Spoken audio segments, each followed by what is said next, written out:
말 가운데 잘이라는 부사어가 있습니다. 이 잘이라는 말을 자주 그리고 많이 사용하는 이유는 이 말이 여러 가지 뜻을 지니고 있기 때문입니다. 잘에는 과연 몇 가지 뜻이나 있을까요? 제가 사전을 찾아보니까 14가지나 되는 뜻이 있었습니다. 옳고 바르게, 좋고 훌륭하게, 익숙하고 능란하게, 자세하고 정확하게, 아주 적절하게, 아무 탈 없이 편하고 순조롭게, 버릇으로 자주, 유감 없이 충분하게, 아주 만족스럽게, 예사롭거나 쉽게, 기능면에서 아주 만족스럽게, 친절하게 성의껏, 아주 멋지게, 충분하고 넉넉하게. 이 14가지나 되는 뜻이 모두 긍정적이기 때문에 우리는 이 말을 자주 사용하는 것 같습니다. 우리는 잘 알기를 원하고 또 사람을 잘 만나기를 원합니다. 새로 산 옷이 잘 맞기를 원하고 화장이 잘 받기를 원합니다. 또 아멘. 네. 또 믿음대로 될 것입니다. 네. 또 과일이 잘 익기를 바라고 아플 때 약이 잘 들기를 원합니다. 우린 노래를 잘 부르기를 원하고 돈을 잘 벌기를 원합니다. 사진이 잘 나오기를 원하고 사람들이 날 잘 봐주기를 원하고 사업이 잘 되길 바랍니다. 우리는 잘 먹고 잘 입고 잘 자기를 원하고 무엇보다 잘 살길 원합니다. 이처럼 이 잘이라는 말이 굉장히 긍정적인 다양한 의미를 지닌 말이라면 이 잘과 반대되는 의미를 지닌 말은 못이라고 할 수 있을 것입니다. 우리는 잘 되길 원하지 못 되길 원하지 않습니다. 우리는 잘하길 원하지 못하길 원하지 않습니다. 무엇보다 우리는 잘 살길 원하지 못 살길 원하지 않습니다. 오늘 우리가 읽은 시편 1편은 인생의 두 가지 길, 인생의 두 갈래길, 잘 사는 길과 못 사는 길, 흥하는 길과 망하는 길, 생명의 길과 사망의 길에 대해서 우리에게 말해주고 있습니다. 그리고 우리가 이 두 길 중에 어느 길로 가느냐에 따라서 우리의 운명이 결정된다고 말합니다. 이는 시편 1편뿐 아니라 시편 전체의 주제이기도 하고 더 나아가서 성경 전체의 주제라고도 할 수 있습니다. 1절에는 복 있는 사람, 잘 사는 사람이 하지 않은 것 3가지가 나옵니다. 그것이 무엇이죠? 우리 1절 말씀을 함께 읽도록 하겠습니다. 복 있는 사람은 악인들의 꾀를 따르지 아니하며 죄인들의 길에 서지 아니하며 오만한 자들의 자리에 앉지 아니하고. 복 있는 사람은 악인들의 꾀를 따르지 않고 죄인들의 길에 서지 않고 오만한 자들의 자리에 앉지 않습니다. 악인들과 죄인들 그리고 오만한 자들은 각각 다른 종류의 사람들이라기보다 이 못 사는 길, 망하는 길, 사망의 길을 걷는 사람들에 대한 다양한 표현이라고 할 수 있습니다. 이들은 모두 복수로 표현되고 있는데요. 이는 무엇을 의미하죠? 우리 주위에 이런 사람들이 많다는 것입니다. 못 사는 사람, 망하는 사람, 악인들과 관련해 따르다, 서다, 앉다라는 이 3개의 동사가 나오는데요. 이는 인간의 성품과 행위가 타락해가는 과정과 단계를 보여준다고 할 수 있습니다. 우린 처음부터 죄를 저지르고 망하는 길로 가게 되는 것이 아닙니다. 처음에는 아무 생각 없이 또는 모르고 따르다가 멈춰서게 되는 것입니다. 그러다 앉아서 그 죄를 함께 저지르게 되는 것입니다. 어떤 분께서는 이 과정을 고스톱으로 표현하셨는데요. 지나다니면서 고스톱 치는 걸 보는 것입니다. 그러다 어느 순간에 서서 구경하게 되는 것입니다. 그리고 그 다음 과정이 무엇이죠? 같이 자리에 앉아서 함께 고스톱을 치게 되는 것입니다. 이것이 따르다, 서다, 앉다의 작동 방식과 과정인 것입니다. 악인의 꾀를 따르지 않고 죄인들의 길에 서지 않고 오만한 자들의 자리에 앉지 않는 비결은 간단합니다. 처음부터 악인의 꾀를 따르지 않으면 되는 것입니다. 그러면 죄인들의 길에 서지도 오만한 자의 자리에도 앉지 않게 되는 것입니다. 1절에 악인의 꾀라고 표현되어 있기 때문에 우리는 이 악인의 꾀가 굉장히 비열하고 아주 나쁜 음모처럼 여길지 모르지만 실제로는 아주 근사하고 멋진, 아주 솔깃한 계획과 제안의 모양으로 우리에게 다가옵니다. 악인의 꾀가 우리를 위하는 것처럼, 우리에게 좋은 것처럼 보인다는 것입니다. 저 요즘 카페에서 일하는 경우가 많은데요. 일하다 보면 듣고 싶지 않아도 옆 테이블에서 하는 소리를 듣게 될 때가 있어요. 근데 막 누가 뭔가 설명하고 있는데 제가 속으로 뻥치고 있네 이런 말을, 사기치고 있네, 뭐 이렇게 뭐 조금만 더 투자하시면 뭘 엄청나게 많이 받고 그래. 그렇게 좋은 걸 왜 가르쳐줘, 자기가 하지, 뭐 이런 속으로 뻥치고 있네, 아이 사기꾼, 이렇게 마음이 들 때가 있습니다. 악인의 계획이 그렇다는 것입니다. 악인의 꾀가 우리를 위하는 것처럼, 우리에게 좋은 것처럼 보인다는 것입니다. 그렇기에 많은 사람들이 자연스럽게 그리고 거부감 없이 기쁘게 악인들의 꾀를 따른다는 것입니다. 문제는 무엇이죠? 그 악인의 꾀가 겉으로 보기에는 좋은 것처럼 보이지만 실상은 정반대의 결과를 낳는다는 것입니다. 우리 잠언 14장 12절 말씀을 함께 읽도록 하겠습니다.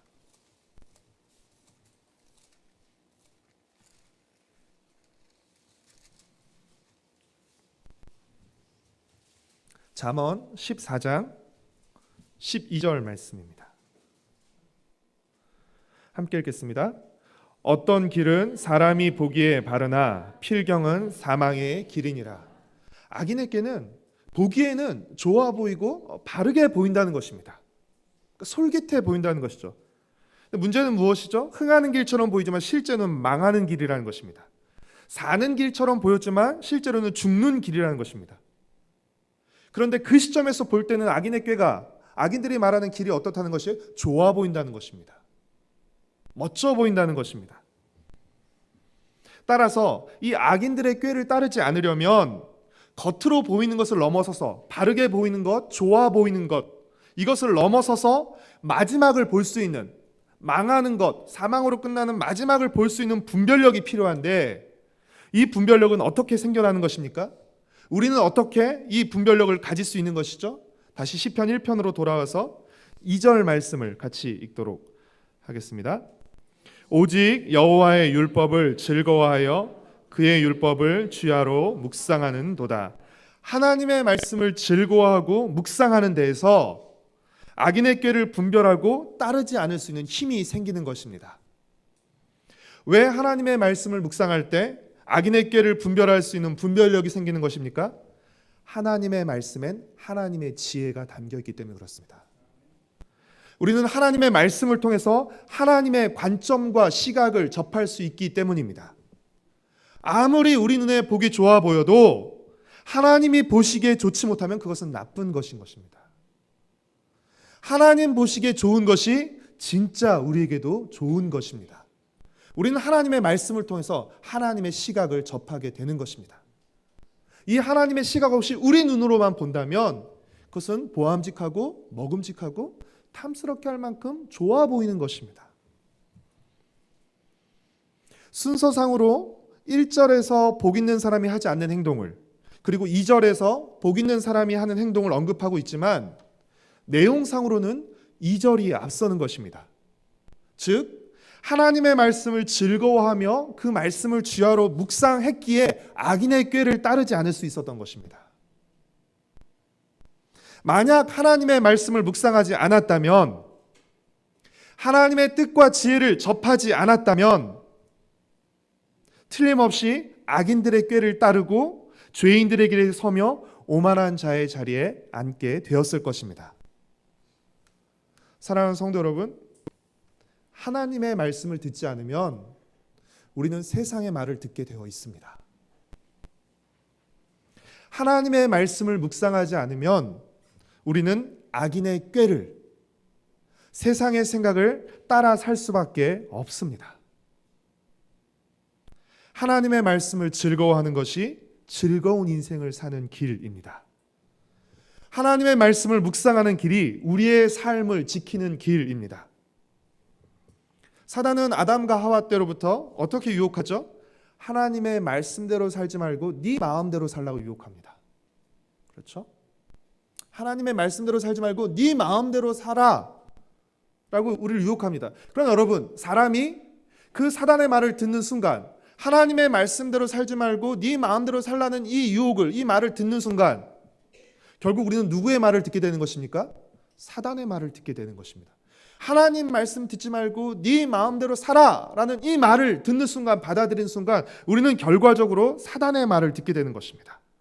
사단은 우리의 마음대로 살라고 유혹함으로써, 하나님의 말씀대로 살지 않고 우리의 마음대로 살라고 유혹함으로써 결국 사단의 말을 듣고 죄를 짓게 만들어서 우리의 삶과 공동체를 파괴하고 무너뜨리는 것입니다. 하나님의 말씀은 우리의 마음대로 하지 못하게 막아주는 것입니다. 왜 우리가 하나님 말씀 읽는 것을 싫어하고 힘들어하고, 읽어야 되는 것은 알지만 기쁨으로 읽기보다 사실은 의무감으로 읽을 때가 더 많죠. 왜 우리 마음 깊은 곳에 이 말씀에 대한 거부감들, 말씀을 읽기를 힘들어하고 어려워하는 마음들이 있는 것입니까? 하나님의 말씀은 우리 마음대로 하지 못하게 하기 때문에 그렇습니다. 그래서 죄를 지을 기미가 보이면, 죄를 지을 마음이 있으면 우리가 보이는 행동 중에 하나가 무엇이죠? 성경을 멀리합니다. 그날은 묵상도 건너 뛰어야 됩니다. 틀림없이 하지 말라고 말씀하실 것이기 때문에. 그렇죠?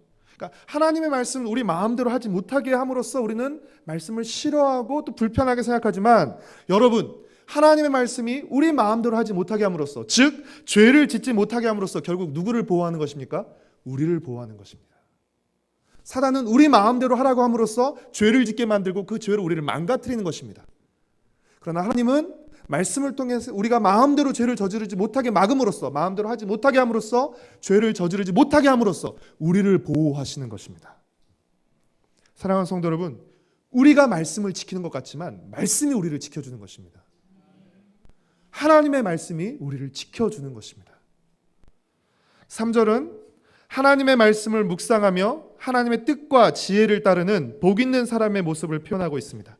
3절 말씀을 함께 읽도록 하겠습니다. 그는 시냇가에 심은 나무가 철을 따라 열매를 맺으며 그 잎사귀가 마르지 아니함 같으니 그가 하는 모든 일이 다 형통하리로다. 3절은 복 있는 사람의 모습을 시냇가에 심은 나무의 이미지로 표현하고 있는데, 더 정확한 표현은 시냇가에 옮겨 심은 나무라고 할 수 있습니다. 그렇죠? 왜냐하면 나무는 스스로 옮겨갈 수 없기 때문입니다. 누군가가 이 나무를 시냇가에 옮겨 심은 것입니다. 이 나무가 잎사귀가 마르지 않고 사시사철 철마다 열매를 맺을 수 있는 이유는 어디에 있었습니까? 그 나무가 뿌리를 내린 시냇가에 있었습니다. 그 시냇가로부터 수분과 영양분을 공급받았기 때문입니다. 1, 2절과 연결지어 생각하면 이 시냇가는 율법, 하나님의 말씀으로도 이해할 수 있습니다. 하나님의 말씀을 즐거워하고 묵상하며 그 말씀을 따를 때 말씀의 열매를 맺게 되는 것입니다. 그리고 모든 일이 다 형통하게 되는데, 여기서 형통이란 내 마음대로, 내 뜻대로 되는 것이 아니라 하나님의 뜻대로 되는 것을 의미합니다. 그래서 여러분, 우리는 고난 가운데서도 형통할 수 있는 것입니다. 그렇죠? 울면서도 형통할 수 있는 것입니다. 그 가운데서도 하나님의 뜻이 이루어지기 때문에 그런 것이죠. 복 있는 사람은 하나님의 말씀을 즐거워하고 그 말씀을 묵상하며 그 말씀에 순종합니다. 그렇기에 말씀대로 이루어지는 그 모든 일들이 그에게 기쁨이고 형통이며 복인 것입니다. 이에 반해 악인은 4절에서 어떤 모습으로 그려지고 있습니까? 우리 4절 말씀을 함께 읽겠습니다. 악인들은 그렇지 아니하며 오직 바람에 나는 겨와 같도다. 악인들은 겨, 즉 껍질과 껍데기의 모습으로 그려지고 있습니다. 복 있는 사람의 모습과 악인의 모습을 비교해 볼 때 이 둘의 가장 큰 차이는 열매의 차이입니다. 그리고 이 차이는 결국 뿌리의 차이에서 비롯된다고 할 수 있습니다. 복 있는 사람은 뿌리가 있기에 열매를 맺는 것이고, 악인은 뿌리가 없기에 열매가 없는 것입니다. 누가복음 3장 17절에 기록되어 있는 것처럼 추순날 알곡은 모아 곡간에 들이고 쭉정이는 꺼지지 않는 불에 태우게 됩니다. 마찬가지로 심판날에 악인들은 의인들과 함께 있을 수 없습니다. 늘 이 세상에서는 악인들이 다수고, 그렇죠? 다수고 복수고 번성하죠. 그러나 심판날에 그들은 더 이상 다수도 아니고 큰 소리 치지도 못하게 될 것입니다. 5절 말씀을 함께 읽도록 하겠습니다. 그러므로 악인들은 심판을 견디지 못하며 죄인들이 의인들의 모임에 들지 못하리로다. 6절 말씀은 복 있는 사람과 악인의 최후를 서로 비교해 나타내고 있습니다. 6절 말씀을 함께 읽도록 하겠습니다. 무릇 의인들의 길은 여호와께서 인정하시나 악인들의 길은 망하리로다. 여기서 길은 그들이 걸어왔던 삶의 방식과 인생을 의미한다고 할 수 있습니다. 의인들의 길은, 의인들이 살아왔던 삶은 하나님이 인정하시지만 악인들의 길, 악인들이 살아왔던 그 삶은, 인생은 하나님이 인정하시지 않는다는 것입니다. 아무것도, 어떤 것도 하나님께 인정받지 못한다는 것입니다. 사랑하는 성도 여러분, 하나님이 인정하시는 것이 진짜입니다. 하나님이 인정하시는 것이 진짜 복이고 성공입니다. 하나님 보시기에 좋은 것이 좋은 것이고 하나님 보시기에 좋지 않은 것은 나쁜 것입니다. 하나님이 인정하시지 않는 성공은 성공이 아니라 실패입니다. 하나님이 인정하시지 않는 복은 복이 아니라 화입니다. 그렇다면 하나님께서 의인들의 길은 인정하시지만 악인들의 길은 인정하시지 않는 이유는 무엇이죠? 의인들은 하나님을 하나님으로 인정하며 하나님이 인정하시는 길로 갔지만 악인들은 하나님을 부인하며 하나님이 인정하시지 않는 길로 갔기 때문입니다. 하나님을 인정하며 살았기에 하나님이 그의 삶을 인정해 주시는 것이고, 하나님을 인정하지 않으며 살았기에 하나님이 그의 삶을 인정해 주시지 않는 것입니다. 악인들이 망하는 이유는 하나님 없이 자기 마음대로 살았기 때문에, 한마디로 망하는 길로 갔기 때문에 망하게 되는 것입니다. 우리는 파렴치하고 흉악한 사람을 악인이라고 부릅니다. 그러나 성경은 어떤 사람을 악인이라고 부릅니까? 우리 시편 4절 말씀을 같이 읽도록 하겠습니다.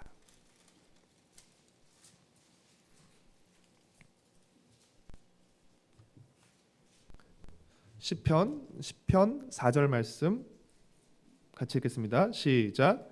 악인은 그의 교만한 얼굴로 말하기를 여호와께서 이를 감찰하지 아니하신다 하며 그의 모든 사상에 하나님이 없다 하나이다. 하나님을 부인하는 사람, 하나님이 없다고 생각하는 사람, 하나님을 하나님으로 인정하지 않는 사람을 성경은 악인이라고 부릅니다. 여러분, 거기서부터 온갖 죄가 비롯되는 것입니다. 하나님을 인정하지 않고 하나님을 부인하는, 하나님을 배제한, 하나님을 삭제한 그 모든 사상에서 나온 지혜가 바로 악인의 꾀인 것입니다. 이 악인의 꾀는 아무리 좋아 보이고 아무리 바르게 보여도 하나님을 부인하기 때문에 결국 하나님의 인정을 받지 못하게 되는 것입니다. 시편 1편은 복 있는 사람으로 시작해서 망하는 사람들로 마무리됩니다. 어쩌면 이것이 죄로 인해 타락한 인간의 모습을 잘 보여주고 있다고 생각합니다. 인간은 복된 존재로 창조되었습니다. 그러나 하나님을 거역하고 하나님의 말씀을 듣지 않음으로써 망하는 존재가 되고 말았습니다. 만약 하나님께서 우리를 그냥 내버려 두셨다면 우리는 자기 마음대로 살다가 빈 껍데기 인생으로 끝나버렸을 것입니다. 그러나 하나님은 그런 우리를 예수 그리스도를 통해서 시냇가에 옮겨 심음으로써 열매 맺는 삶을 살도록 은혜를 베푸셨습니다. 예수님 안에서, 예수 그리스도를 통해서 복 있는 삶을 살 수 있는 길, 잘 살 수 있는 길, 흥하는 길, 생명의 길을 열어주신 것입니다. 이 길은 구체적으로 하나님의 말씀을 즐거워하고 그 말씀을 묵상하며 그 말씀을 따라 사는 길입니다. 사랑하는 성도 여러분, 모든 인생 앞에는 의인의 길과 악인의 길, 잘 사는 길과 못 사는 길, 흥하는 길과 망하는 길, 생명의 길과 죽음의 길, 이 두 개의 길이 놓여 있습니다. 그러나 우리가 걸어야 하는 길은 오직 한 길입니다. 그 길은 의인의 길입니다. 그 길은 말씀의 길입니다. 그 길은 말씀이 육신이 되어 오신 예수 그리스도가 걸으셨던 길이며, 그 길은 나는 곧 길이요 진리요 생명이라고 하신 예수님을 믿음으로 받아들이고 예수 그리스도의 말과 삶을 따르는 길입니다. 이것이 바로 잘 사는 길이고 흥하는 길입니다. 이것이 바로 생명의 길이며 복 있는 자의 길입니다. 사랑하는 성도 여러분, 가진 것 없고 이룬 것 없고 세상에 내세울 만한 것 없어도 예수 그리스도를 모시고 그분을 따르는 우리가 복받은 인생입니다. 우리야말로 흥하는 인생입니다. 그러나 아무리 소유가 많고 세상에 자랑거리가 많고 잘 나가도 예수 그리스도가 없다면, 예수 그리스도와 상관없이 산다면 결국 심판날에 하나님께 아무런 인정도 받지 못하게 될 것입니다. 자기가 자랑으로 여겼던 그 모든 것들이 하나님 앞에서 그 어떤 것도 인정받지 못하게 될 것입니다. 그래서 살아온 그 인생이 빈 껍데기에 불과했다는 것을 깨닫고 후회하게 될 것입니다. 예수 그리스도가 없는 인생은 실패한 인생, 망한 인생, 그리고 헛된 인생입니다. 그러니 예수 그리스도께 더욱 깊이 뿌리를 내리십시오. 예수 그리스도 안에서 더욱 힘있게 살아가십시오. 우리 삶의 가치와 목적을 예수 그리스도께 두십시오. 예수 그리스도를 즐거워하며 예수 그리스도의 다스림 아래서 예수 그리스도께 순종하며 살아가십시오. 예수 그리스도와 상관하며 예수 그리스도를 사랑하며 살아가십시오. 이것이 진정으로 잘 사는 길이며 흥하는 길이고 생명의 길입니다. 이 생명의 길을, 흥하는 길을, 잘 사는 길을 택하십시오. 예수 그리스도 안에서 더욱 깊이 뿌리를 내리고 더욱 풍성하고 아름다운 성령의 열매를 맺는 복된 한 해 되시길 축복하고 소망합니다. 우리 함께 찬양하신 후에 기도하도록 하겠습니다. 내 평생 사는 동안 우리 같이 찬양하도록 하겠습니다.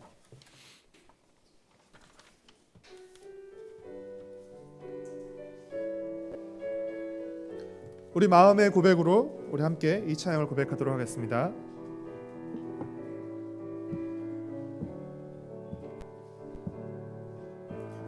내 평생 사는 동안 주 찬양하리. 여호와 하나님 내 주를 찬양하리. 주님을 묵상함이 즐겁도다. 내 영혼 주 안에서 참 기쁘리. 내 영혼아 주님을 송축하라. 내 영혼아 주님을 찬양하라. 내 영혼아 주님을 송축하라. 내 영혼아 주님을. 우리 한 번 더 찬양하겠습니다. 내 평생 사는 동안, 내 평생 사는 동안 주 찬양하리. 여호와 하나님 내 주를 찬양하리. 주님을 묵상함이 즐겁도다 내 영혼 주 안에서 참 기쁘리. 내 영혼아 주님을 송축하라. 내 영혼아 주님을 찬양하라. 내 영혼아 주님을 송축하라. 내 영혼아 주님을 내 영혼아 주님을 송축하라. 내 영혼아 주님을 송축하라. 내 영혼아 주님을 찬양하라. 내 영혼아 주님을 송축하라. 내 영혼아 주님을 찬양하라. 함께 같이 기도하시겠습니다. 사랑하는 성도 여러분, 내 마음대로 사는 것이 행복이 아니라 말씀대로 사는 것이 행복입니다. 악인의 꾀를 따르지 않고 하나님의 뜻과 지혜를 따르게 하여 주옵소서. 세상의 말이 아닌 하나님의 말씀을 듣고 따르게 하여 주옵소서. 하나님이 인정하시는 진정한 행복의 삶을 살아가게 하여 주옵소서.